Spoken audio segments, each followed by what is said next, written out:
I didn't mean anything by it. I just accidentally liked a photo on the CEO's fiancé's Instagram. I never expected her to call an emergency meeting that same night because of it. Using disrupting company culture as a pathetic excuse, she docked my entire month's pay. Then, without skipping a beat, she turned around and bought the new assistant a $100,000 luxury car. Everyone looked at me with pity, expecting me to lose my mind or make a scene. Instead, I calmly started packing my things. Then, I slid my resignation letter across her desk. If she thought docking my pay was enough of a power trip, she was wrong. I was done. Before the ink was even dry, the young assistant, Hayden Hart, piped up. Ian, you can't quit over something so small, he said, sounding fake concerned. You've been here forever. And Avery has always been so good to you. Quitting at a critical time like this, what will people think of her? Avery, tell Ian he's being crazy. Talk him out of this. Avery Lynn looked like she was about to say something, but after hearing Hayden's input, her temper flared. Talk him out of what? If he wants to walk, let him walk. My conscience is clear. I don't care what anyone says. She grabbed the resignation, scribbled her signature, and threw the paper right in my face. My coworkers hovered around like vultures, waiting for the drama to explode. But I didn't argue like I used to. I kept my face like stone. I picked the paper up off the floor. I'll hand over my current files and be out of your hair. Don't bother with a handover. Get out now. Avery said, pointing toward the door, as if remembering something. She added coldly, since you're quitting, don't expect a severance package. Seeing this, some old-timers tried to signal me, telling me not to be impulsive. They all knew the truth. I was the one who built this company from the ground up alongside Avery. Back when we were broke, I drank myself into the ear just to close investment deals. I was the one pulling 70-hour weeks to hit deadlines. I put my blood, and heart into every account. Leaving now meant walking away from everything I'd built. But my mind was made up. I thanked my colleagues, grabbed my box, and turned my back on the office. Before I left, I caught a glimpse of something complicated in Avery's eyes. I knew what she was thinking. She thought I wouldn't actually leave. We'd had this fight over Hayden a dozen times before. The worst time, Avery screamed at me in front of the whole office and gave my entire annual bonus to him. I threatened to quit then, but I swallowed my pride. I'd always come back, apologize for overreacting, and go back to work as if nothing had happened. She assumed I'd gaslight myself into staying again. She didn't realize that my patience had finally hit zero. The moment I stepped out of the building, my phone buzzed. It was a notification for a wire transfer from a friend. This morning, when Avery claimed the company was struggling and she had to cut my salary, my first instinct was to protect her from the stress. I reached out to a buddy and borrowed $50,000 to bridge the gap. I was going to give it to her, until I saw Hayden's Instagram post. That was the moment Avery's true intentions clicked. Strangely, I felt total peace. No heartbreak, no jealousy, just clarity. Maybe it's because she'd pulled this crap so many times for Hayden. It had gotten to the point where I couldn't tell which one of us was actually her boyfriend. I sent the money back to my friend with a thank you note and walked to the parking garage to find my 10-year-old beat-up sedan. The paint was peeling in several spots. Parked right next to it was a brand new, shimmering Porsche. It was the one Avery had just gifted Hayden. The garage was half empty, but he'd parked right next to me. It was a blatant middle finger. I'd been with Avery for 10 years, but I was worth less to her than a kid who'd been on the job for 10 months. I gave a dark little laugh. Without hesitating, I pulled out of the garage. I was barely past the gate when someone slammed into my rear bumper. I got out of the car, only to see Avery and Hayden climbing out of the vehicle behind me.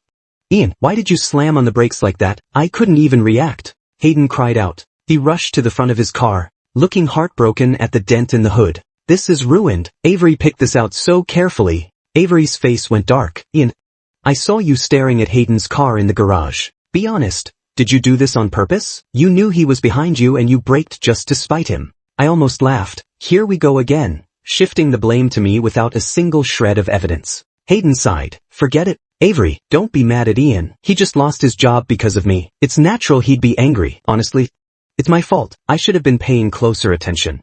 He made a show of frustration, raising a fist to punch his own forehead, but he conveniently slowed down before making contact. Avery fell for it hook and sinker. She caught his hand, petting his brow. It's not your fault, Hayden. Stop taking the blame for everything.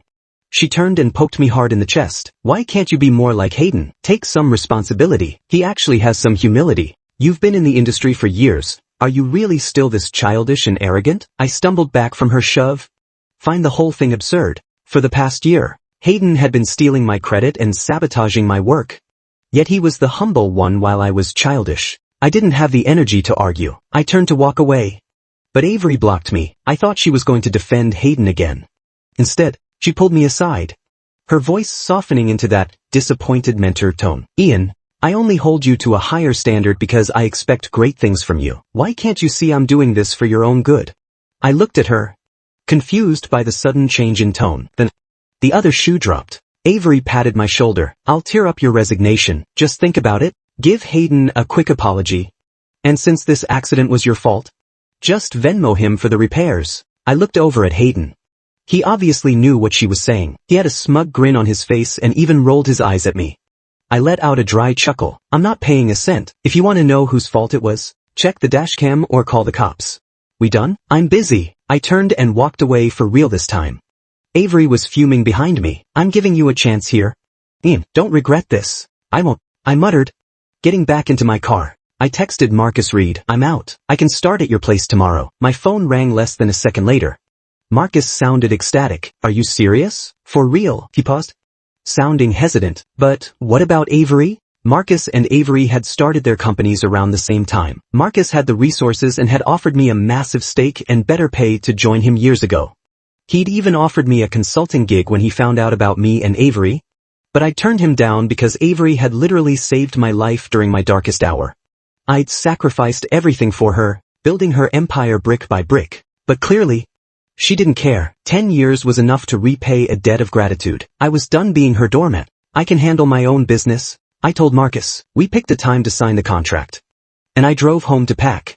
I'd paid for this house in full, but it was crawling with memories of Avery. I couldn't stay here. While cleaning under the bed, I found a stack of sketches. They were all of Avery. Avery laughing, Avery brooding, Avery just living. I'd drawn them all for her. She used to treat them like masterpieces. She used to frame them. But after Hayden showed up, she started calling sketching old-fashioned and a waste of time. She told me to just use a camera. These drawings had been kicked under the bed like trash. The paper was yellowed and the charcoal was fading. I smiled bitterly, took them to the bathroom, and dropped them in a metal bin. I lit a match. I watched the flames eat the sketches until they were nothing but ash, just like our relationship. I cleared out the rest of my stuff. I didn't own much, and the house felt cold and empty without her clutter. I crashed on the couch and pulled up Zillow to find a place near Marcus's office. I opened the company group chat by habit. Hayden had just posted a photo of him and Avery at a Dave & Buster's. Avery was holding a bunch of stuffed animals. She was beaming at the camera. I hadn't seen her smile like that in years. The last time I took her to an arcade, she walked out 5 minutes after we got there. She'd called it childish and said she was too busy for such meaningless games. She wasn't too busy for Hayden. I scoffed. It wasn't the game she found childish, it was me. The group chat was exploding with people kissing her ass. They called her beautiful and praised the photographer's talent. Someone even joked about wedding bells. Everyone knew I was her boyfriend, but they didn't care. Avery never bothered to hide her flirtation with Hayden at the office. Normally, I would have called her, angry and hurt, telling her to show some respect. But now, I felt nothing. I ignored it and went back to my search. 2 minutes later, I checked again. A bunch of messages had been deleted. Hayden's photo was gone. I figured Avery would be out all night, but she walked through the door shortly after, still on the phone with Hayden. She looked radiant, but when she saw me, she looked guilty for a split second before her face hardened. She rolled her eyes at me. She stomped into the bedroom. I knew the routine. She was waiting for me to come in and grovel. Every time things got tense at work, I was the one who apologized, even when she was wrong. I'd lied to my own conscience just to keep the peace, convinced I was protecting our bond or repaying her, but it just felt boring. I stayed on the couch. A few minutes later, she marched out, looking pissed. Did you see the messages in the group? What messages, Beth? Not looking up, I felt her relax slightly. Nothing, just some work stuff sent to the wrong chat. I wanted to laugh. I wondered how many other wrong chats she had with Hayden. Hayden's car is in the shop. Did you fix yours? Avery asked. I knew this was her version of an olive branch. Normally, I would have taken the bait and tried to please her. Not today. It's a piece of junk, not worth fixing, I said flatly. Avery frowned. What is that supposed to mean? I looked up, genuinely curious as to why she was annoyed. I'd dinged that car before. And she was the one who told me it wasn't worth the repair money. She looked like she wanted to scream. But she took a breath instead. I know you're still mad about the office. But Hayden has been doing great work. I bought him that car to make sure we keep him. He's a talent. I nearly lost it. Avery had bypassed HR to hire Hayden. His work was a disaster. He couldn't go a day without a massive screw-up. He'd order Starbucks for himself and water for a client during a pitch. He once sent a confidential wholesale price list to a retail partner, costing the company hundreds of thousands. A golden retriever would have been a more effective assistant.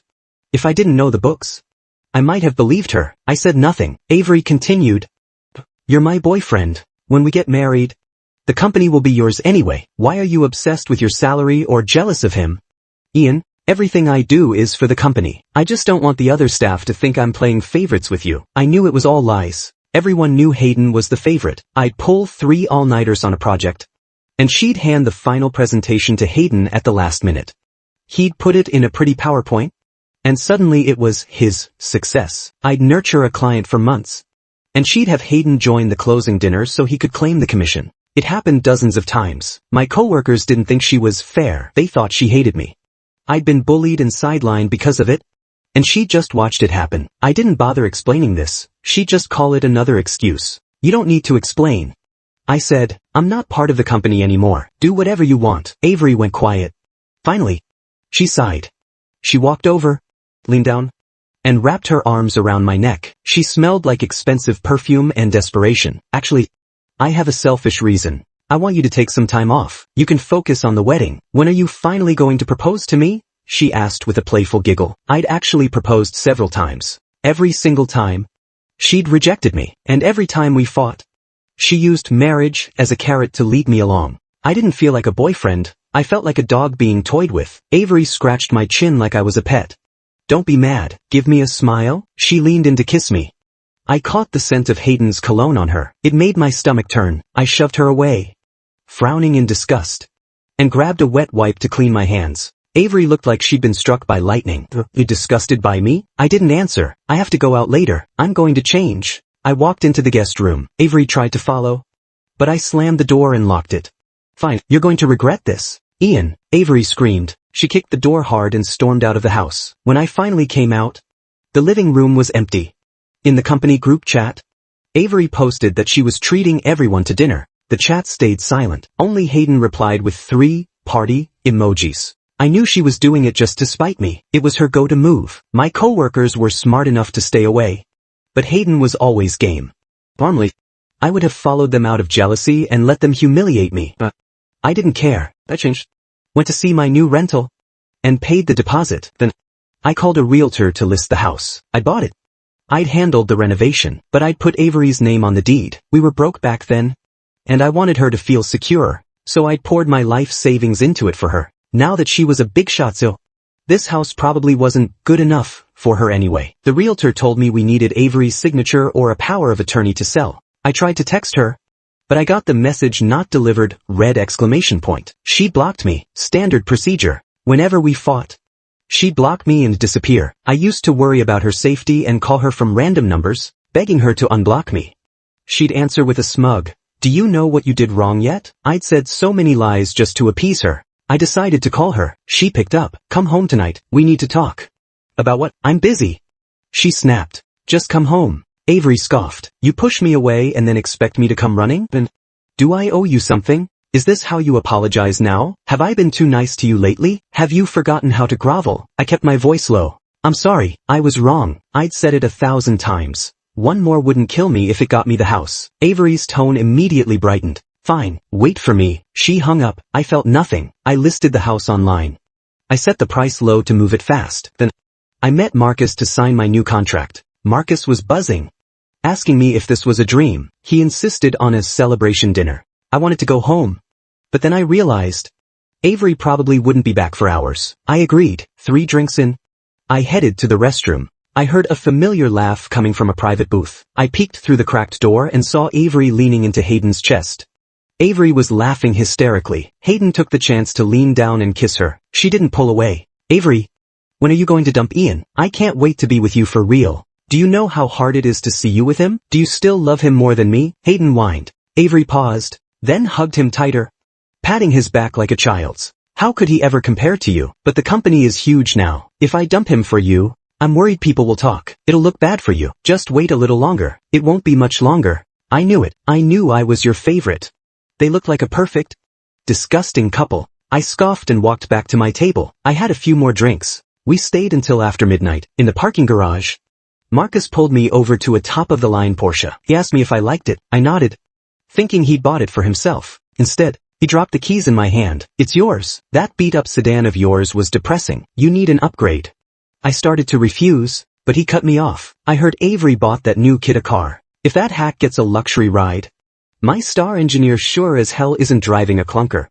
By the way, I saw some of that kid's work. It's all over the place, definitely plagiarized. I have no idea how he's still employed.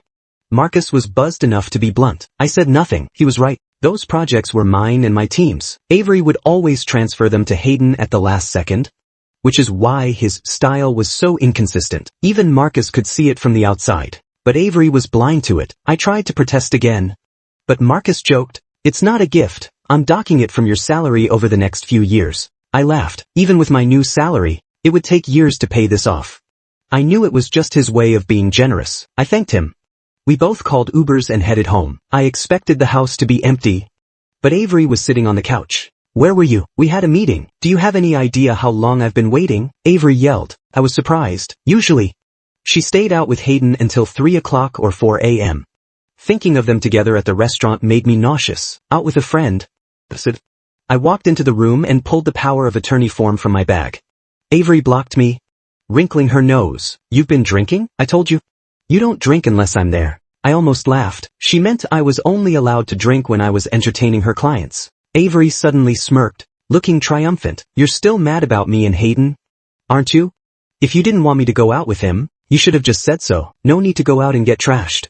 You're overthinking it. My night had nothing to do with you." I sat down and slid the paper toward her. "Look at this." Avery raised an eyebrow. "A letter of apology? I'm telling you, it's too late for that. I'm still mad about this afternoon. Don't think a little note will fix this." Her arrogance was almost funny. In the past, I had written her apology letters. I'd done anything to make her happy. "It's not an apology. It's a surprise," I said calmly. Avery was about to open it when her phone rang.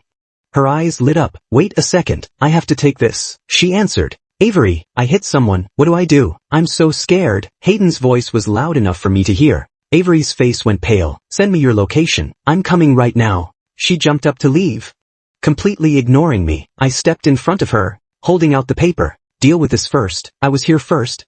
And this needs a signature. It's urgent." Avery looked at me, exasperated. "Ian, have some empathy. He's in trouble. And you're worried about some paperwork?" "I'm childish. Remember? Why would I have empathy for a drunk driver?" I didn't move the paper. Avery didn't argue. She grabbed the file. Before she could read it, Hayden screamed on the other end. "They're trying to hit me." "Avery, hold on.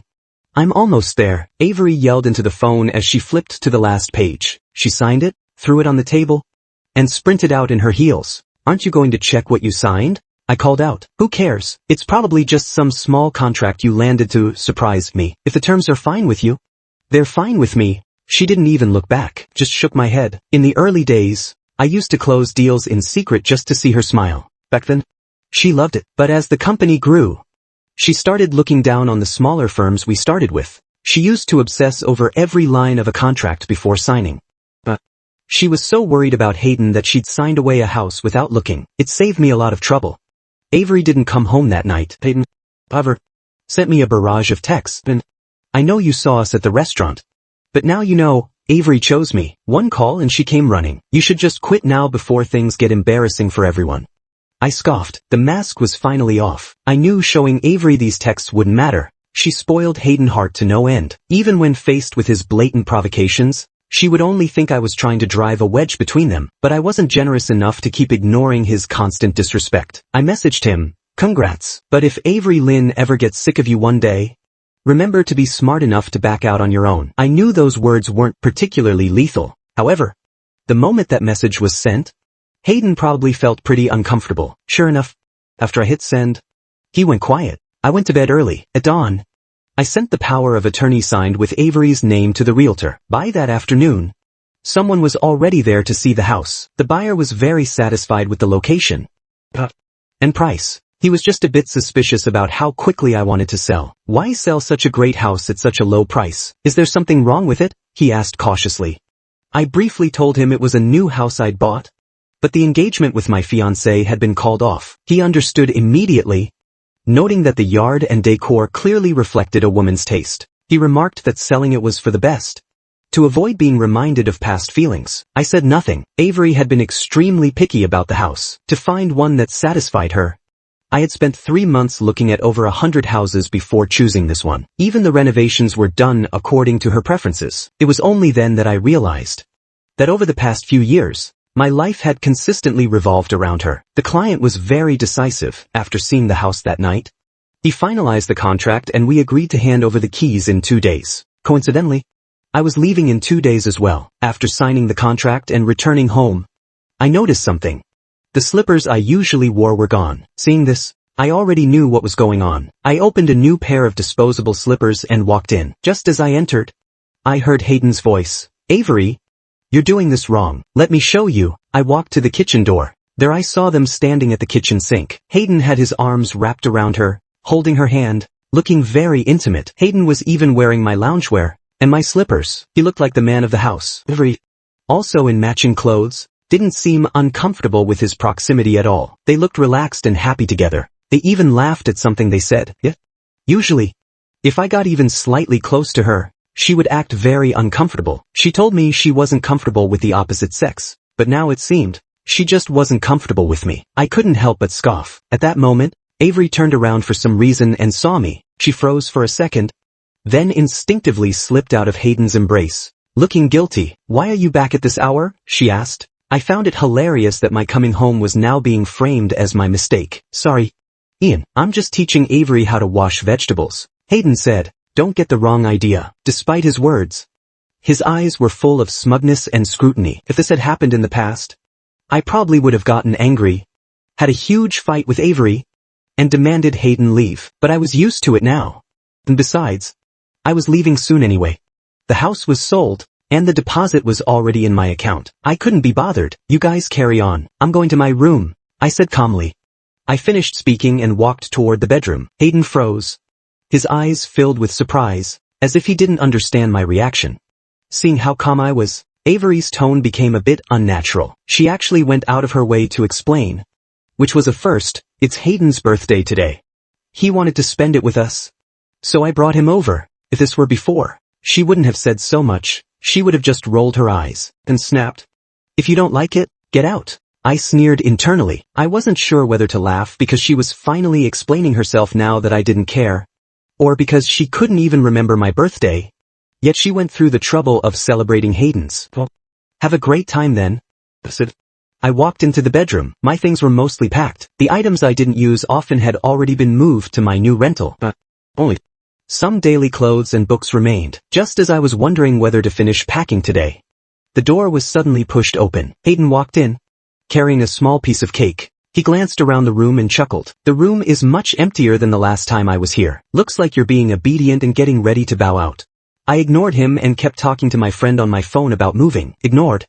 Hayden's face turned a shade of green. He took a few steps toward me. I'm talking to you. Are you deaf? I glanced at him and sneered. Why do you care so much? It's not like you're moving in. That simple sentence somehow enraged him. His expression darkened instantly, and he reached out to grab my collar. Before I could move, footsteps sounded at the door. Hayden suddenly threw the cake onto the floor and fell down with a cry. Hayden, what happened? Avery rushed in, pushed me aside, and hurried to help Hayden up. I stumbled back a few steps. A shard of broken porcelain pierced through my slipper and into my heel. Crimson blood quickly began to seep from the wound, but Avery didn't seem to notice at all. She was only looking concernedly at Hayden's hand, which had a white mark but wasn't even bleeding.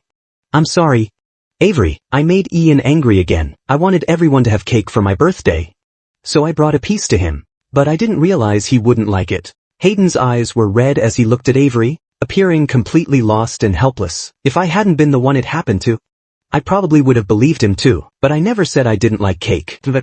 Probably because I rarely had the chance to eat birthday cake. I actually loved it. Every year on my birthday, I would mention it. Avery had even mocked me before, saying few men liked cake as much as I did, but with Hayden around, Avery had clearly forgotten my preferences. She pointed at me and said angrily, "Just because you don't like it doesn't mean you can throw plates and push people? Ian, I thought you'd learned your lesson? But you're still the same. Apologize to Hayden right now. Otherwise, a husband as jealous as you is not someone I want. We might as well just break up." She glared at me. Her aggressive demeanor was almost laughable to me, and it reminded me of what I'd overheard outside that private booth. In the past, when we fought the hardest, she would often use breaking up as a threat. I could never bear it and would always be the first to try and talk her out of it, even kneeling before her once to beg her to stay, because I felt that breaking up wasn't what she truly wanted. It was just her ultimate weapon and a way to give me a way out. It wasn't until later that I realized she probably had already intended to break up, which was why she always kept the word on the tip of her tongue. But that was fine. I had intended to break up anyway. Even if she didn't bring it up now, I would have. Seeing that I didn't speak, Avery thought I was scared. Her tone softened considerably. "You've been acting so mysterious lately. You're probably preparing for the wedding, right? I know you don't want to break up either. Just apologize to Hayden now." Before Avery could finish, I interrupted her calmly. "No. I agree to break up." The smile on Avery's face froze instantly. Her eyes filled with disbelief. "What did you say? Didn't you want to break up?" "I agree," I said in a calm tone. I thought she would be happy that I agreed to break up, but I didn't detect even a hint of joy in her voice. Only shock and fury. "Ian, you're crazy. You're breaking up with me over such a small thing?" she asked, staring at me wide-eyed. I didn't understand. Wasn't breaking up what she wanted? Now that I'd agreed, why was she acting like this? Hayden, standing to the side, also seemed a bit confused. He gently tugged on her sleeve. "Avery, Ian was the one who suggested the breakup." "Maybe." Before he could finish, Avery roared at him, "Shut up. This is between us. You have no business talking." This was likely the first time she had spoken to Hayden so harshly. Hayden was instantly stunned, his mouth hanging open in silence. Avery seemed to realize this too and quickly softened her voice, saying to him in a low tone, "I'm sorry. I didn't mean that. Go wait for me outside. I don't want to involve you in our issues." Hayden's eyes were red, and he seemed unwilling, but he was smart enough to know not to provoke Avery now, so he obediently went out. After he left, Avery took a deep breath. Just as she was about to speak, her gaze fell on the floor, and her voice softened. "Your foot is injured. Why didn't you say anything? I'll go get a band-aid." She walked toward the nearby bookshelf as she spoke, but I knew this was just her way of trying to change the subject. Every time we reached a topic she didn't want to hear, she would use caring for me as a way to interrupt our conversation. In the past, I was always soft-hearted, and would indulge in the illusion that she still cared for me. The original topic would be buried unintentionally, but the conflict wouldn't be resolved. It would only rot in my heart and resurface one day even more hideous than before. "Where are the band-aids? I remember they were here," Avery muttered to herself, searching the bookshelf. But she seemed to have forgotten that the last time she entered my room was 2 years ago. Back then, I had a fever of 104 degrees, but she went on a date with Hayden. Since then, I had moved the medicine box for easier access. "Ian, why are there so few things in your room?" Avery finally noticed something was wrong. I didn't hide it from her. "I sold the house. I've already found a buyer, and the keys will be handed over in 2 days. You should find someone to move your things tomorrow too." Avery froze for a moment, looking like she was about to get angry, then suddenly laughed. "Stop joking. I have a share in this house too. How could you sell it without my signature and permission?" "Ian, I know you're angry. I'll have Hayden leave now. Just stop acting out." "Okay." She still didn't believe me. I picked up the sales contract from the table and handed it to her. At the very bottom was her power of attorney. The realtor said this was sufficient. The power of attorney was signed the day Hayden was caught for drunk driving. "You should remember that, right? Even if you don't, it's still legally valid." Avery took the contract. When she flipped to the last page, her body suddenly went rigid. After a half-second pause, she suddenly screamed at me hysterically, "Without my permission? Who gave you the right to sell the house?" I sneered. "I don't want a cent from the company, but I paid for this house in full. It's only reasonable that I control it.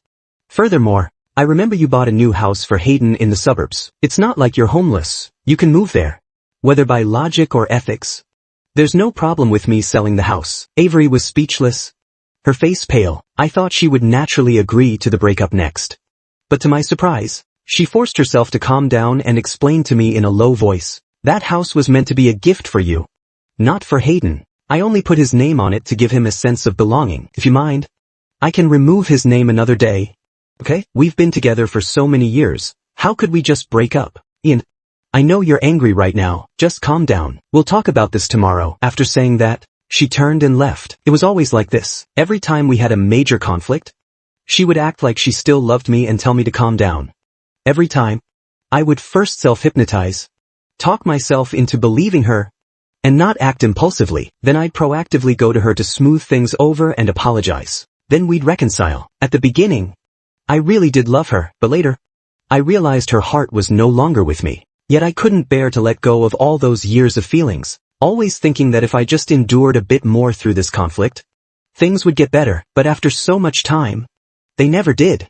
It was all just my own wishful thinking. She probably thought she could still control me like before, but she was wrong. This relationship had already been eroded away by repeated disappointments. After Avery left, I cleaned up the broken porcelain and treated my wound. When I went out again, Avery and Hayden were already gone. Leftover food was on the table, and there was half a candle that had been extinguished on the floor. I was always the one responsible for the housework, as I never wanted Avery to lift a finger. Over time, she got used to it. I couldn't be bothered to clean up, thinking I'd have a professional cleaner come tomorrow before the handover anyway. I just washed up and went to bed.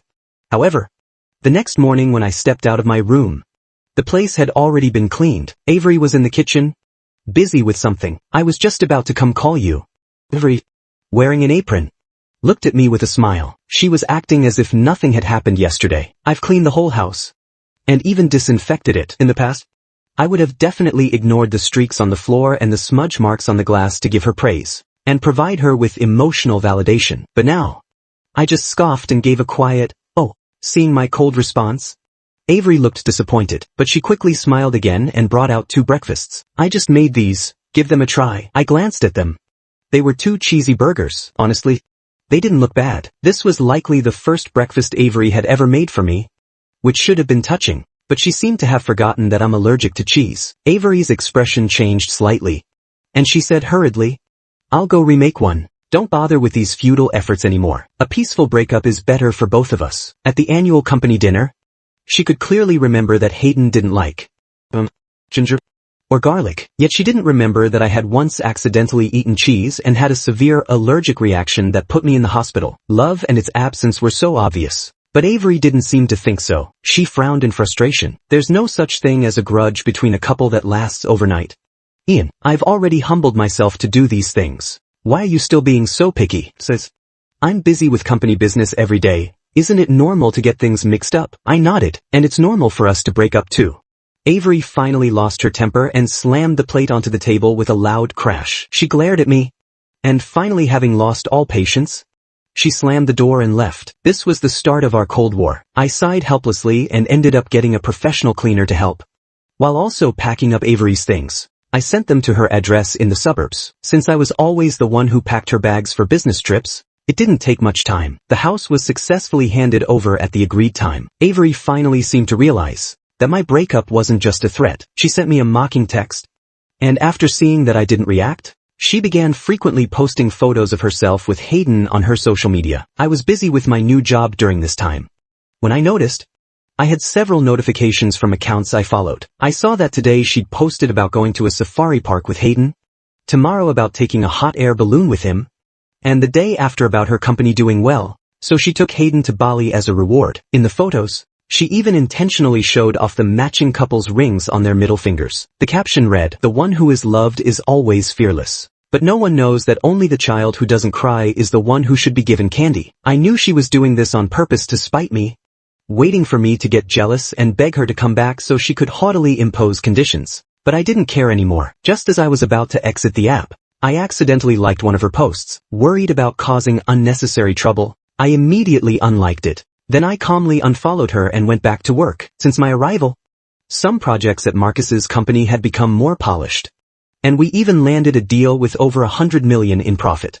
Marcus and I were just about to go discuss the contract. I received a message from Avery. It was a picture. I opened it curiously, and what met my eyes was a pregnancy report with Avery's name on it. "How does it feel?" Avery messaged me a second later. I didn't reply. She quickly followed up, "Just kidding. The report is fake. But ask yourself, when you saw it, Did you really not feel jealous? Can you really accept me being pregnant with someone else's child? I found it a bit funny. I hadn't noticed before, but now that she mentioned it, usually when I saw her with other guys, I'd definitely be overwhelmed with jealousy and my heart would race. But now, I took a look at myself in the mirror. I was as calm as ever, and even my heart rate monitor indicated that I had completely accepted the fact that Avery belonged to someone else. I hadn't intended to reply, but thinking of Hayden's earlier provocations, I didn't want more trouble. I decided to tell her, since you already have a new boyfriend, don't talk about topics that lack boundaries anymore. It could easily be misunderstood by your new boyfriend. After I sent that, her chat window showed she was typing for several minutes. Finally, she replied, keep pretending. Ian, I want to see how long you can keep this up. If you didn't still love me, why are you paying so much attention to me? Don't think I didn't notice you stalking my profile and even sneaking a like. I found it funny. Avery never used to pay attention to me, let alone such details. It seemed that during her time with Hayden, she had truly changed. She hadn't changed for me in 9 years, yet she changed for Hayden. Before I could speak, Avery continued, nothing has actually happened between Hayden and me during this time. He's only been going along with this so that we can get back together. For his sake, I'll give you one last chance. I gave a light smile. No thanks. I hung up. She probably still thought I'd come back because of her goading, but it didn't matter. She'd understand in time that I was truly done with her. I also knew that her current attempt to keep me wasn't because she still loved me, but just because she was worried people would talk if news of our breakup got out. Flirting with Hayden was one thing, but actually breaking up with me because of him was another matter entirely. I ignored her and continued focusing on my career. That night, Marcus and I successfully finalized the partnership project. He was thrilled and took me to meet several other industry bosses. Marcus introduced me as his partner right away. They all treated me with great respect, which caught me off guard. When I was with Avery, although I accompanied her to meet the same circles of bosses, she always treated me like an inexperienced employee. Over time, those bosses stopped respecting me and would even send me to run errands. But I couldn't blame her. After all, wasn't I the one who enabled her? After a few drinks, the conversation flowed well. At some point, one of the bosses suddenly lowered his voice and asked me, Ian, did you offend someone? Thinking I might not believe him, he even showed me a record. It was internal industry information used to avoid hiring problematic people. There was an internal blacklist for those with bad conduct or a history. I saw my own name and photo clearly on the list. The reason given was refusal to follow management, inability to collaborate with others, high jealousy, and poor character. It wasn't hard to guess whose handiwork this was.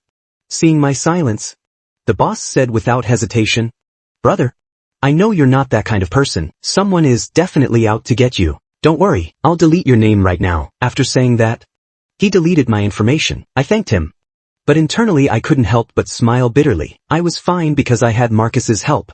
But what about ordinary job seekers? Once they were on this list, how would they find a future? Although this blacklist could help companies avoid trouble, no one would check its truthfulness. People would just make decisions based on stereotypes, and those wrongly accused would only become more discouraged. What would happen to the talented ones? After series of setbacks, they would inevitably lose their courage. Marcus saw us talking and, already a bit drunk, put his arms around our shoulders, and brought us back to keep drinking. When we finished, Marcus and I sent everyone off in cars. Marcus went to talk to his girlfriend on the phone, while I stood at the hotel entrance waiting for my driver. After a short wait, I heard a voice behind me, Ian, what are you doing here? Turned around, and saw Hayden and Avery not far away. Hayden had his arm around Avery's waist, and they were pressed close together like a couple in love. Seeing me, Hayden chuckled and whispered to Avery, Avery, I knew it. Ian must be here looking for you. Then you guys talk. I'll step away for a bit. He made a move to leave, but I could see he had no intention of actually going. Sure enough, Avery pulled him closer and leaned even more against his chest, flaunting their intimacy to me. You're not an outsider. Why avoid anything? After saying that, she gave me a smug look. Didn't you say you didn't want the chance? Then what are you doing here? But let me tell you, it's too late now, and you've lost your chance. Her attitude was overbearing, completely different from the submissive act she put on in front of Hayden. I knew she was mistaken and calmly explained, I came to dinner with a friend. I was just about to leave. Dinner with a friend? Hayden burst out laughing. Sorry, Ian, I really couldn't help it, but I didn't expect that now that you're out of a job, you'd still be willing to splurge and come to a hotel like this for dinner with a friend. I could hear the sarcasm in his voice, implying I was pretending to be something I wasn't. Ian, I really didn't expect you to become like this. Avery's look towards me was filled with even more disdain. Seeing this, I didn't want to explain further. She wouldn't believe me anyway, and it would just be a waste of breath. Seeing my silence, Avery took it as a sign of a guilty conscience and became even more convinced Hayden was right. She gave a cold laugh. After leaving me, you should know how hard things are now. Right? Are you starting to regret it? I found it amusing. She never cared about what I was doing, so it was normal that she wouldn't know anything after the breakup. She gave a long, serious sigh. I originally didn't want to forgive you, but after all, we were a couple once, and I'm not entirely without feelings for you. Plus, since you came all this way, I'll give you one more chance. Do your best. Hearing this, I couldn't help but raise an eyebrow and glance at Hayden. He clearly had just learned about Avery's decision. He looked panicked for a moment but didn't dare say much. After a long while, he stammered, Avery, you need to think this through. Going back to an ex is never a good thing. I nearly laughed out loud. These two were clearly not on the same page. Avery completely ignored Hayden and just sneered, continuing to me, Ian, actually many friends have advised me against getting back with you, and told me to cut my losses. They all think you're no longer good enough for me. Yet I still consider our past feelings, and have tolerated you time and again. I really don't know what's gotten into you, or who you've been listening to, that you'd proactively break up with me. Everyone knows how lucky you were. Only you don't know how to appreciate it. Avery kept talking. Now that her net worth was far higher than mine, she emphasized our unequal relationship more than once. She claimed she was with me out of nostalgia. I used to think she said these things as a joke, but I later realized she was serious. In her eyes, the reason we hadn't broken up was profit and old feelings. It was charity, but it certainly wasn't love. I was about to speak when Marcus's voice came from the side. Ian, who are these two? Marcus had arrived, and I finally felt a sense of relief. Just former colleagues. We happened to run into each other, I replied. When Avery used to take me out and didn't want to introduce me as her boyfriend, she often said I was a colleague. I thought she would be satisfied, but her expression became even worse upon hearing this. I ignored her and continued introducing them. This is my friend. I told you I came here for dinner with a friend. For some reason, her expression was very unpleasant. Hayden was the first to react, smiling as he asked me, I didn't expect you to have friends who could treat you to dinner here. Ian, looks like your friend is quite wealthy. What kind of work do you do? And where? Marcus frowned and whispered to me, why is this guy talking like that? He sounds like an idiot. I smiled faintly. It's fine. You'll get used to it. Marcus didn't say more, but he could tell Hayden was unfriendly. He said nonchalantly, I just do some small business. I wouldn't call myself wealthy. Seeing this, Hayden became even more smug and gave a sneer, his look towards Marcus full of disdain. Business isn't easy these days. It must be hard work. You shouldn't be so wasteful with hard-earned money. Marcus quickly picked up on the tone and didn't reply. He whispered to me, what's going on? You have a grudge against this guy. I decided not to hide it and said in a voice only we could hear, the woman next to him is my ex, and he's her current boyfriend. Marcus already knew about me and Avery starting the business together from scratch. I hadn't hidden our breakup or its reasons from him either. Marcus sneered and turned to Hayden. He smiled and said, the way you talk, it sounds like you don't earn hard-earned money. What kind of work do? You don't look like someone who's particularly successful. You're not just living off a woman, are you? Hayden got angry and tried to make a move, but Avery stopped him. Stop it, Ian. I don't have time for your games. I know what you're bothered about. I'll agree to it, as long as you're willing to come back. I'll restore your position at the company and give you 10% of the shares. That should satisfy you. Right. Before I could even process the 10%, Marcus was the first to burst out laughing. Sorry. I've already recruited him to our company and given him 40% of the shares. Avery's face turned a shade of green. But then she seemed to think of something else and looked at me coldly. Think carefully. Not all companies have the same strength. She was clearly implying that Marcus's company was far behind hers. Initially, Marcus's company was indeed smaller than hers, but the key lack was technology. Now that our tech was being perfected and we'd even landed a $100 million deal, we were already ahead of Avery. Furthermore, I didn't believe her company could continue to improve given the current trends. But her management style and favoritism toward Hayden made me feel it was bound for trouble. But I couldn't be bothered to say any of this. She wouldn't listen anyway. Marcus didn't bother with her either. Is the driver here yet? He asked, ignoring Avery. Just as I was about to check my order, a man in a designated driver's uniform ran over. Boss, I'm the driver you requested. Where's the car? Marcus pointed towards the high-end Porsche. My car is too flashy. Let's take yours. I didn't think much of it and handed the keys to the driver. Within 2 minutes, he carefully drove the top-of-the-line Porsche in front of us. Boss, this car is amazing. It must have been expensive. Right, I realized the situation and looked back. Hayden was staring at the car, his eyes shining. Avery looked thoughtful, and while her expression was hard to read, she clearly wasn't happy. Marcus gave me a smug smile and replied, not too much. Just over 2 million. It was a company reward. By the way, my brother here still needs a driver. I think you're a good fit. Interested in the job? 20,000 a month. The driver was stunned and asked hurriedly, really? Of course, Marcus replied. I'll give you a contract right now if you don't believe me. I'll do my best, the driver promised. While Marcus and the driver talked excitedly, Avery glared at me and then turned to leave. Hayden quickly followed her. Once the contract with the driver was signed, I asked Marcus, you're really doing it? Of course. I'd already planned it. You're our technical backbone. You'll have to go to exchanges and drink. You can't always be looking for a driver. Is the salary too high? That price was far above the market rate. At Avery's company, my salary was only 15,000. Marcus patted my shoulder as if he knew what I was going to ask.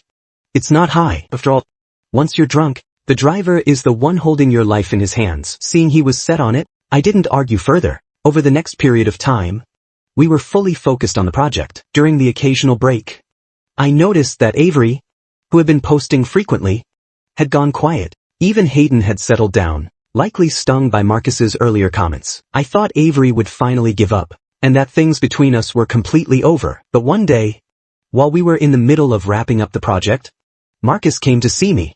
He told me mysteriously, Avery just called me. Before I could ask more, he added seriously, she'll likely be looking for you soon. I'll support whatever choice you make, so don't worry about anything. Though, I hope you won't be swayed. After those ambiguous words, Marcus left. I was confused but went back to my work. It wasn't until noon that I received a call from Avery. Marcus left, leaving me completely baffled, but I didn't give it much thought and went back to work until I received a call from Avery around noon.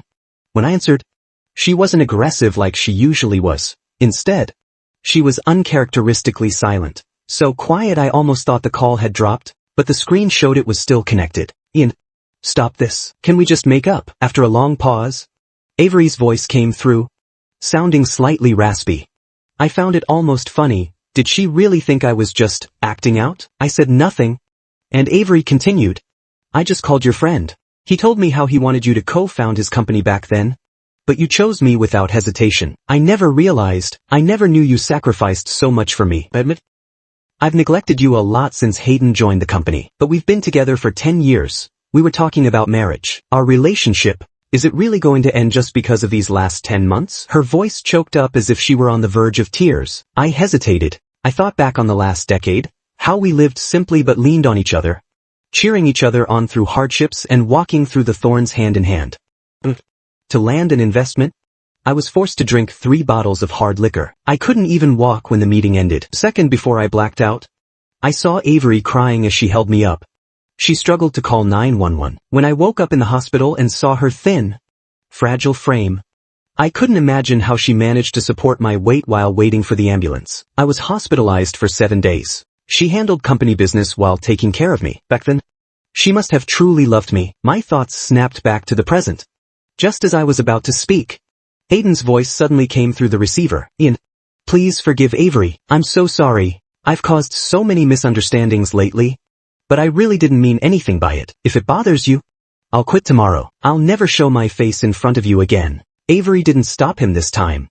Seemingly silent in her agreement, I felt a surge of complicated emotions. This sounded as if my relationship was the one being forcibly torn apart. It made me sound like the homewrecker intervening in their romance. So what if they broke up? So what if he quit? Hayden would just become the unreachable white moonlight in her heart. With time, their bond would only grow more idealized, until one day it exploded into something far more intense than this. I let out a sharp laugh.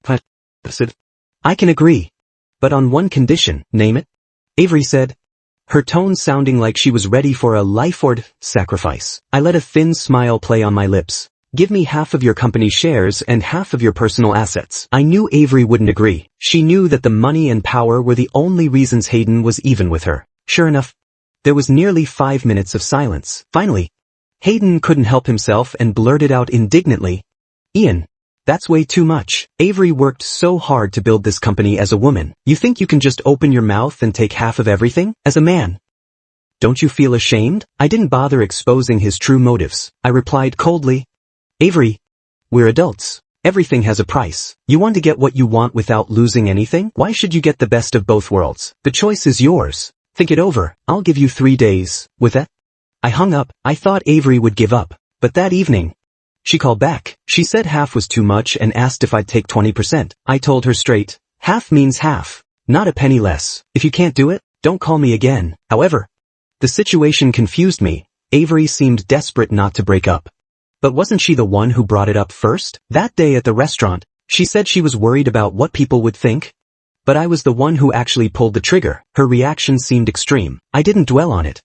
3 days passed without a word from Avery. The project wrap-up was moving smoothly. On the day of the final inspection, Marcus hosted a celebration dinner. Everyone let loose at the party. It was after midnight when I got home. I had just washed up and laid down when Avery called. My sleep was being disturbed. I wanted to decline the call, but my eyes were blurry from the alcohol, and I accidentally hit the answer button. "Hello, is this Ian's boyfriend?" a voice asked. "Miss Lynn is wasted here and refuses to go home. We found your number in her phone. We're worried something might happen. Can you come pick her up?" I sobered up instantly. "Sorry. Find someone else." "But Miss Lynn insists on you picking her up. She even said that if anything happens to her and you don't show, you'll be the one legally responsible." The person on the other end said frantically. I left, sitting up. "Fine, send me the location." They sounded relieved. They immediately added my contact and sent a pin. I glanced at it, then immediately dialed the police. After reporting the situation and the location to the dispatcher, I muted my phone and went to sleep. When I woke up, I found over a dozen missed calls and dozens of texts from Avery. They started with shock that I called the police, then turned into rage, calling me cold-blooded and claiming I only cared about money, not feelings. Finally, she broke down, asking why I was doing this to her. She claimed she'd only made a small mistake everyone makes and hadn't actually cheated on me. Why was I being so heartless? Before I could finish reading, she called again. I wanted to reject it, but I figured if things weren't made clear, she'd just keep harassing me. With that in mind, I pressed answer. Her voice was raspy and her mood was clearly at rock bottom. "Ian, I've thought it over. I admit it, you won. I can't live without you. I'll give you half the shares and half the assets. Just come back." I raised an eyebrow. I checked the time. "It's been 5 days. Sorry. The 3-day window is closed. I've changed my mind." "Ian, you," Avery started, but she was interrupted by a violent coughing fit. It took a long time for the coughing to subside. Her voice was painfully hoarse. "How did you become like this?" I smiled but said nothing. Wasn't she the one who used to do this? She docked my bonuses and salary for missing deadlines, and then hand my work to Hayden. I was just giving her a taste of her own medicine. Clearly, the needle only hurts when it pricks your own skin. She seemed to realize my intent, and realized that my goal wasn't actually her money. She gave a self-deprecating, cold laugh. "Ian, I don't recognize you anymore." She started coughing violently again, her breathing heavy and labored. She sounded like she was in genuine pain. I wanted to ask if she was okay, but I was afraid she'd mistake it for concern. I stayed silent, but she continued as if talking to herself. "I have a fever. Ian, I'm at our old house, the one I just bought back. I just want to know, when you had a fever and I wasn't there, were you as miserable as I am right now?" I didn't answer. She went on. "All the sketches you made for me are gone. I've searched the whole house and can't find a single one. And did you hide them? Or did you throw them away?" She was rambling like a child, her voice trembling and full of grievance. I heard rustling on the other end. She was probably tearing the place apart. I sighed. "I burned them." Avery went silent. Then she let out a laugh that dissolved into quiet sobbing. "The room is full of our memories, but I can't find a single trace of our life together. How can you be so cruel, selling the house just like that, cleaning it so thoroughly? You just walked away so cleanly. What am I supposed to do? I already removed Hayden's name from the suburban house. I wanted to make amends. Why won't you give me the chance?" Her sobbing intensified until her voice was completely shredded. In the past, this would have broken my heart. I couldn't stand to see her cry.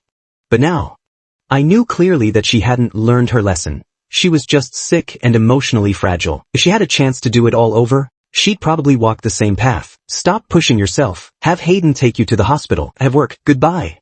I hung up without waiting for a reply. When I decided to let go, I never intended to look back. Whether she was doing well or not had nothing to do with me anymore. I got up, washed my face, and drove to the office. When I arrived, the atmosphere was electric and celebratory. Before I could even ask, Marcus grabbed my hand, grinning ear to ear. Our first project went live, 80 million views in 2 hours. The client is thrilled. They've already committed to a long-term contract. This client was a major player in the industry. Landing a long-term deal with them was massive. Marcus gave everyone a raise, and morale was through the roof. I used my bonus and the money from the house sale to buy a new place. This time, I picked it based on my taste, a spot further from the city center, right next to a huge lake. The view from the window was stunning. I took the time to design the interior myself. I designed the old house. Avery hadn't liked any professional designs, and since I knew her taste, I'd taken a 2-month design course and revised the blueprints countless times, until she was satisfied. To be honest, that house was perfectly suited to her, so when she told me she'd bought it back, I didn't think it was out of sentiment. It was just because she felt comfortable there. I designed a style that made me comfortable this time and handed the plans to a solid construction crew. Sometimes after work, I'd swing by the site to check on things and help out. After a few days of running back and forth, my body couldn't keep up. One day, while heading upstairs, I took a spill and injured my leg. I had to cut back on my visits to the new house for a few days of recovery. Marcus told me to rest and said he'd keep an eye on the construction for me. But I was still itching to see how the house was coming along. Finally, I couldn't resist and drove over after work. As soon as I entered the parking garage, I saw a familiar figure standing by my car. Avery was in a trench coat and a mask, standing still. She looked much more haggard than before, with faint dark circles under her eyes. I paused for a second before walking up. "What are you doing here?" I wasn't surprised she found me. She had a wide network. If she wanted to find someone, it didn't take much effort. She just hadn't bothered to waste that effort on me. "I need to talk to you." Her voice was still raspy, like she hadn't fully recovered. "Let's talk in the car. I heard you bought a new place. I want to see it too.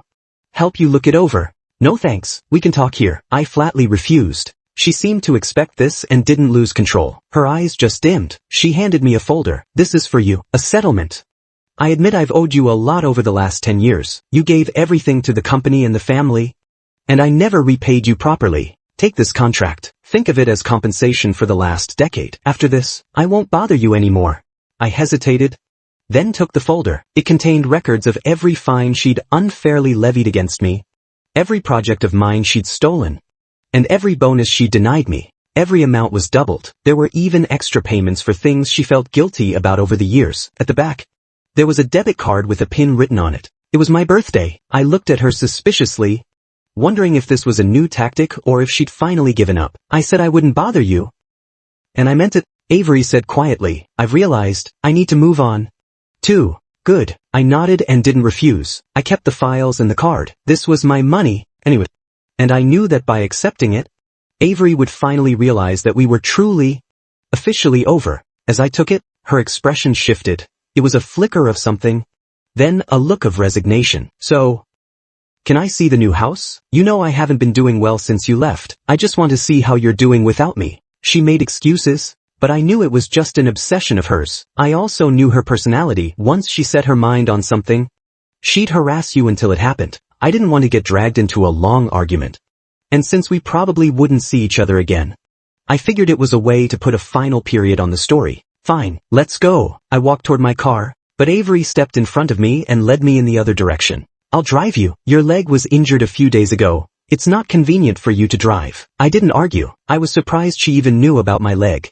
If this were the old days, I would have been touched. Unfortunately, there was no going back. Appreciation, that only comes after someone is gone, is worthless. I said nothing and followed her to her car. I opened the passenger door to get in, only to find a small plush toy in the seat. The toy was carefully buckled into the seatbelt and had a tag that said Hayden Hart with a note. "Let this little guy keep Miss Lynn company while I'm not around," followed by a cute emoji. Avery had clearly forgotten it was there. She looked embarrassed. "It's fine, I'll sit in the back." I started to close the door, but Avery stopped me. She grabbed the plush toy and threw it into the back seat. Her movements were swift and sharp, which took me by surprise. Hayden always loved these subtle ways of flaunting Avery's favoritism. He'd wear her hair ties on his wrist, leave his branded trinkets in her office, or leave his stuff around her house. He did everything he could to make me jealous and drive me away. In the beginning, I didn't see through him. I fought with Avery. And once, out of anger, I threw his stuff out. But that time, Avery slapped me across the face. Ian, are you insane? He's just a kid. He's being sweet. I only keep it here because I don't want to hurt his feelings. Why are you being so jealous? You have no idea how pathetic and petty you look right now. I had been devastated then. But I eventually realized that was Hayden's entire goal. He wanted me to quit. You don't have to do that. We're over anyway. It doesn't matter if he's here or not. I said calmly, Avery, you really don't have to do this. We have nothing to do with each other now. Avery bit her lip. I know you don't believe me. And I know what you're thinking, but let me be clear, even if we're broken up, I won't be with Hayden. I told you. I don't love him. When I saw him, he reminded me of how you were when you were alone and struggling. That's why I helped him. I almost laughed. Her righteous explanation might have worked once. But had she forgotten that while she was shielding Hayden with her mercy, I was the one left alone and struggling? It doesn't matter anymore. Let's go, I said. Avery started to say something else. I'm going to fire Hayden. Clang. Before she could finish, the sound of a metal lunchbox hitting the pavement rang out behind us. Then came Hayden's voice, thick with resentment. Avery, I thought you were sick. What are you doing here? I turned around. Hayden was standing a few feet away, looking shocked and hurt. He looked like a total mess with the food spilled at his feet, whether it was genuine or just an act. I couldn't tell. I raised an eyebrow and looked at Avery. She looked like she'd been caught in a lie for a split second. Before regaining her composure, it was hilarious. Her vow to fire him was clearly just her own fantasy. What are you doing here? Avery asked coldly. You were so sick the last couple of days, Hayden said, sounding wounded. I was worried. So I made some porridge and wanted to take care of you. I got to your place just as you were driving away. I was worried. So I followed you. But I guess you don't need me. He crouched down, looking dejected, and started picking up the mess. He looked like he'd been crushed. Avery's expression was unreadable. She looked like she wanted to say something, but Hayden cut her off. Avery, I get it. I want you and Ian to work out. It's right for you to be good to him. I was the one being inconsiderate. You guys go ahead. I'll just clean this up and leave. He glanced at the plush toy in the back seat and lowered his head, continuing to scrub the pavement. Seeing him act so considerate, Avery seemed to be struggling. She took a step toward him but stopped. Just go home. I'll have someone clean it up later. No. Hayden shook his head. Don't worry about me. I'm not the kid who needs your protection anymore. I took care of you for days while you were sick. I know how to handle a mess. Mentioning his care for her clearly made Avery feel guilty. But she forced herself to look away. Get in, she said, opening the car door. I didn't get in. I'll drive myself. Go take care of him. We're over. There's no need to put on a show for me. I saw a flash of triumph in Hayden's eyes. He looked up at us, sounding innocent. You broke up, but are you still mad at me? Did I come at a bad time? It has nothing to do with you. We ended it peacefully.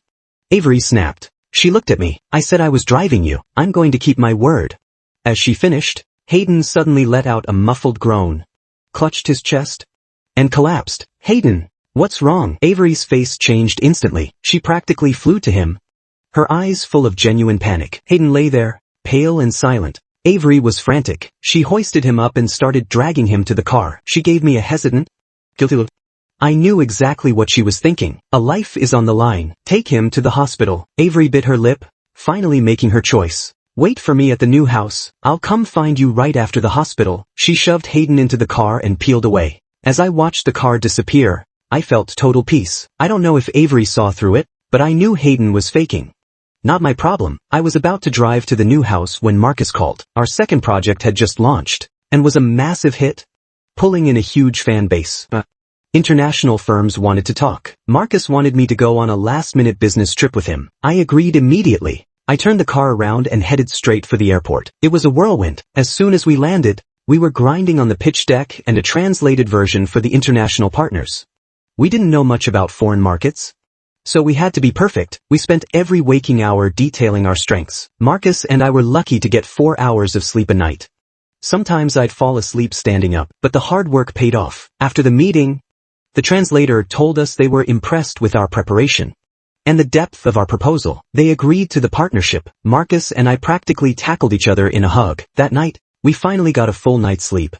I hadn't checked my messages in days. I saw that Avery had sent a mountain of texts and called dozens of times. Most were from when I first left the country. She said she was at the new house and asked why I wasn't there. I hadn't expected her to actually show up. Usually, once Hayden was in the picture, she forgot I existed. I didn't reply. It had been so long. She'd probably forgotten about it herself. Says, we were nothing to each other. There was no point in talking. Marcus and I spent a few days sightseeing before heading back. We landed late at night. I parted ways with Marcus and headed home. I just hit the mattress when there was a thunderous banging at my door. It was loud and angry, echoing in the hallway. I thought it was a rival firm looking for trouble. I marched to the door and threw it open, and someone immediately lunged at me. I stumbled back. The heavy smell of alcohol mixed with a familiar perfume hit me. Who else could it be but Avery? I was exhausted. What now? I thought we agreed this was over. Avery let out a drunken hiccup. It is over. I'm with Hayden now. Are you happy? She asked. Looking dejected, she was probably looking for a sign of heartbreak or anger, or anything. She was disappointed. Her being with Hayden was exactly what I expected. I didn't care about her love life.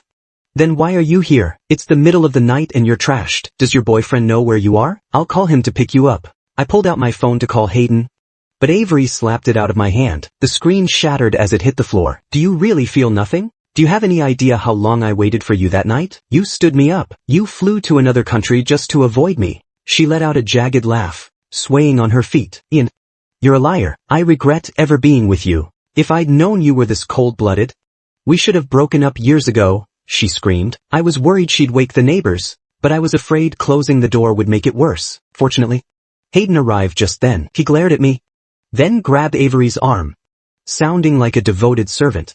Avery, you're drunk. Let's get you home. Seeing Hayden seemed to bring her back to reality.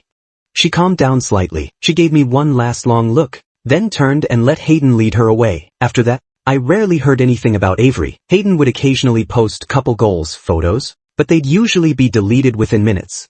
And then his account went dark.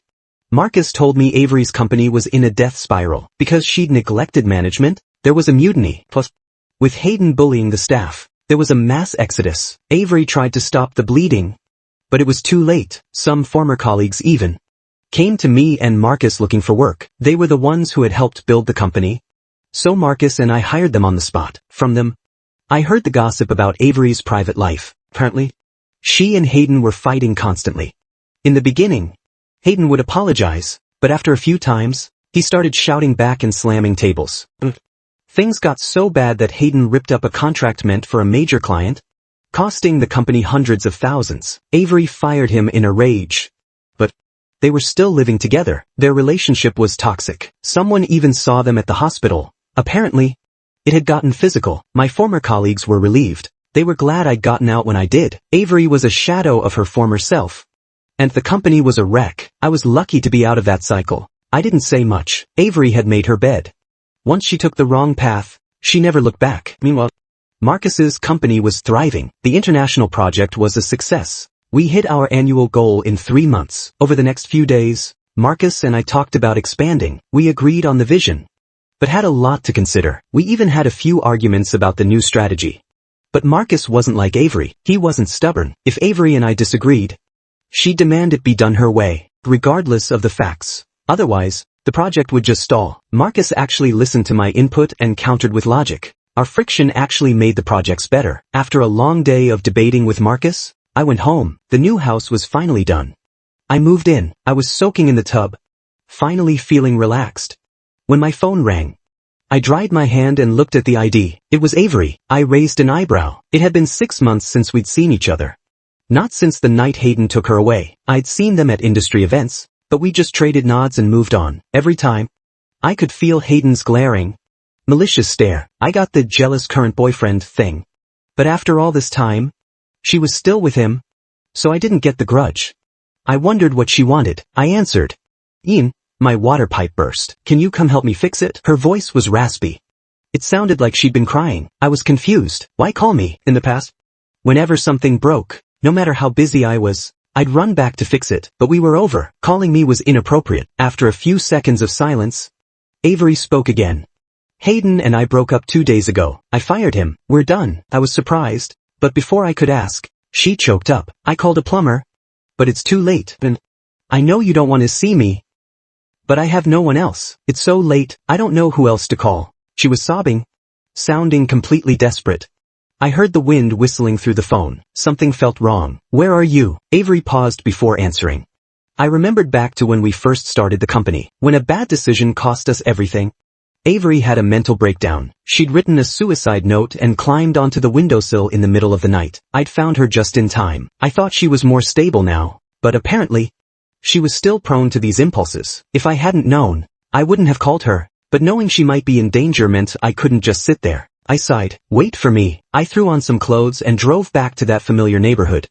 I opened the door to see Avery's red, swollen eyes. The pipe had burst, and the floor was flooded. I kicked off my shoes and went in. It was just a loose joint. I grabbed a wrench and fixed it in minutes. The waterproofing in the building was good, so the neighbors below were fine. Just mop up the water and you're good. I gave her a few instructions and turned to leave. I'd only taken 2 steps when Avery's arms wrapped around my waist. Ian, you still care, don't you? Otherwise, you wouldn't have come. I'm sorry, I was wrong about everything. Let's just go back to the way things were, please. Avery was sobbing against my back. I froze, then pried her hands off. You've got it wrong. I'm not doing community service. The repair fee is $100, Venmo or cash. Avery stared at me, her lips trembling. Finally, she pulled out her phone and sent the money. $10,000. Too much. I sent the change back and showed her the screen. See, we're even. Even Ivan, she whispered, laughing bitterly. I ignored her and left. I saw a stray cat on my way out and spent the $100 on cat food at the convenience store. Then I drove home. I figured Avery had finally gotten the message. A month after the project launched, I received a lawsuit from her company. It was a solid case. They had paper trails, wire transfers, and a video. It was a recording from the night I fixed her pipe. It was edited to only show me searching for tools. Avery had taken it out of context, claiming I was looking for trade secrets. Someone leaked the video online, and it went viral. The project was a hit, and we had plenty of haters. People were sharing it everywhere. The internet mob, not knowing the truth, doxed me and found out I jumped from Avery's company to Marcus's. Seeing the growth of both companies over the year, they were convinced I'd stolen the tech. The hate was relentless. People were calling for a boycott. I was brought into the police station. When I saw Avery, she wouldn't look me in the eye. I understood. You and Hayden never broke up, did you? He was the one who stole the secrets and almost bankrupt the company. That night with the burst pipe was just a setup to frame me. I said it calmly. At the house, I'd seen signs, Hayden's slippers, cigarette butts in the trash, and those blue velvet curtains she hated but Hayden loved. I'd ignored them at the time, thinking she just changed. Now it all made sense. Avery's lip trembled. I didn't want to do this. Hayden is young. He has his whole life ahead of him. I couldn't let one mistake ruin him. What about me? I laughed. I was with you for 10 years. I built your company, and you're fine with destroying me to save him? Avery flinched. She came from a poor mountain village where her parents beat her for the slightest mistake. They were going to pull her out of college and force her to marry a local. I was the one who paid off her family to let her go. She'd cried in my arms that day, saying we were all we had, but she was throwing me away for someone else, pinning someone else's crimes on me. I looked at her with one last shred of hope. Finally, she spoke with a cold voice. Think of it as me owing you one. She turned and walked away. Every last bit of affection I had for her vanished. She didn't realize that she was the one being dragged into the abyss, not me. A week later, we were in court. Marcus's company was famous now, so the case was a media circus. The trial was live-streamed. Avery's lawyer presented their evidence, being aggressive and trying to trip me up. Avery sat there in silence, unable to look at me. Hayden was in the gallery, looking smug and triumphant. He was sure I'd lose. But when Marcus presented our evidence, they both went pale. Marcus played a recording. It was a crystal-clear conversation between Avery and Hayden. Everyone heard them planning the frame-up. They heard Hayden admit to selling the company's secrets for cash, causing the company to miss its chance, and racking up massive penalties. In the recording, Hayden was crying. Avery, I'm young, and you're pregnant with my child. Do you really want our baby to grow up without a father? I know I messed up. Hit me. Scream at me. Kill me if you want. Just don't leave me. Then came the sound of slaps.